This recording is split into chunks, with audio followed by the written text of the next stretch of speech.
Hey everyone! After a long hiatus, welcome back to my YouTube channel. It's been quite the journey for me. The last YouTube video I posted was 4 years ago, back when this channel was called Train Like Adam, and before things like TikTok ever existed. And in between then and now, I've managed to gain a following of over 700,000 people on TikTok, nearly 30,000 on Instagram, and I've expanded my business from a small little garage gym to a team of 10 coaches around the country that train clients virtually all around the world. I even launched my own app that brings custom fitness programs and meal plans to your fingertips. Oh, and I got a tattoo. It's been a wild 4 years.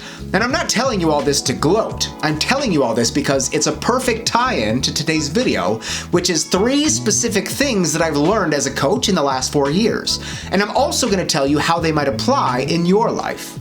But before we get started, I'll be posting videos every week, so make sure you click the thumbs up as well as the follow button. It really helps smaller creators like me be able to reach and help more people like you. One of the most important things that I realized is that there's a big difference between trainers and coaches. Dogs need trainers. People need coaches. I used to get so tied up and frustrated when clients would miss a workout or not follow their nutrition plan exactly, because I was convinced that if they just did precisely what I asked them to do, they'd see better results. And yeah, if we lived in a perfect world, that might be true. And while programs are vital to the process, flexibility and understanding are also a big part of clients succeeding.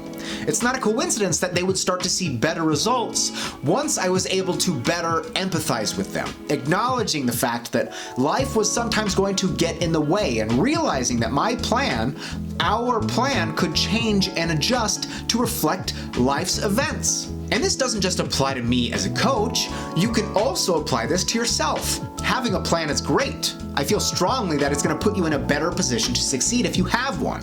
But if it doesn't allow for any flexibility, any unplanned interruption is going to throw everything off. And if you can't be understanding to that fact and forgive yourself when it happens, it's inevitably going to all fall apart. Which brings me into the next thing I learned over the last few years, the realization that, much to my chagrin as a coach, health and fitness is not on the forefront of everyone's mind. And you know what? That's okay.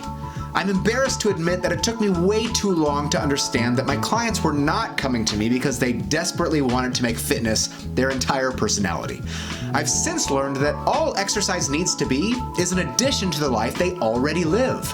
And for many clients, just finding the time to go to the gym a couple of times a week is a big win. It wasn't fair or realistic to expect all my clients to go from a sedentary lifestyle to all of a sudden waking up every morning at 5:30 for cardio before work, going to do resistance training 6 days a week, meal prep every Sunday, and to drink a gallon of water each day. These things are just not achievable for most people. Hell, I don't even do all that. Complexity is the enemy of execution. So now, my job as a coach is to make this process as fun, painless, and enjoyable as possible so that they can maintain it over their lifetime. Fitness doesn't have to be your life, it just needs to be part of it. Another important thing I learned on my coaching journey is that people of all body sizes can be healthy. Health is pretty subjective. I think I used to buy into the idea that diet culture instills in us that only thin people and fit people are healthy, which is pretty objectively untrue. Being thin doesn't automatically mean you're healthy. Sometimes it's quite the opposite, and many people who are overweight are perfectly healthy by any other standard. Unsurprisingly, when I say this on my TikTok or my Instagram, I always get the most fat-phobic and hate-filled responses. So let me be clear, because health at every size is often misunderstood. It doesn't mean that you can be any size and always be healthy. It just means that as long as you're healthy, you can be any size. It's a subtle but important distinction. I'm not promoting obesity or saying that your size isn't a factor when it comes to your health. I'm just saying that it's not the only factor.